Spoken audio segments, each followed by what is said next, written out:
ওনার মা মাস গেলে পেনশন পায়, ওই টাকা প্রণাম না করলে তো ও দেবে না। হ্যাঁ। হুম। আমি কিন্তু বাবারে প্রণাম করি। আরে কানাডা এমনি প্রণাম করছে নাকি? পেনশন পায় না প্রণাম করলে দেয়। ছানা নষ্ট করেছে মা। আচ্ছা কত টাকা পাইতা? হ্যাঁ কত টাকা পাইতা? কত মায়? হ্যাঁ মা তো দু ঘরে বাজার তোমার করেছে। ভাগ করে কয় টাকা দিত সত্যি করে বলো?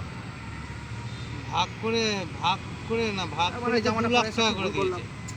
আচ্ছা 2 লাখ টাকা কী করলা?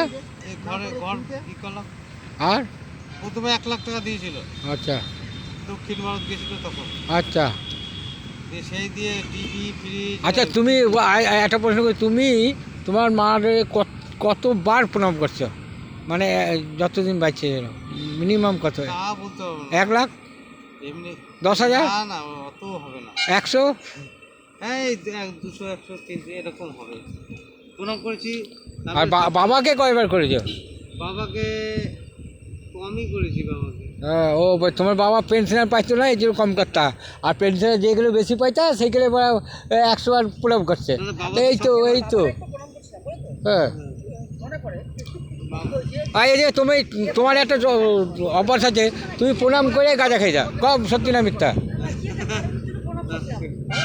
গাঁজা তো খেতামই, হুম। কিন্তু সেই যখন বছর আগে তুমি কতটা গাঁজা খাইতা? অনেক অনেক পরিমাণে, ওই 21 নম্বরে 22 নম্বরে কেউ। তুমি তো আবার বলো কীর্তন গাইতা, হ্যাঁ গাইতে তো কীর্তন। আমার মতো। তুমি তো, আমি শুনছি তুমি প্রচুর গাঁজা খাইয়া। এই জন্য মাকে প্রণাম করতো, বাবাকে বলে এই যে গাঁজা টানতো।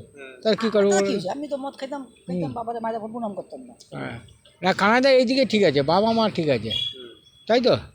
প্রচন্ড ভালোবাসে বাবা মাও, যতদিন বেঁচে আছে মা বাবার জন্য কোনো সময় করিনি। ভালো ছিল, ভালো ভালো।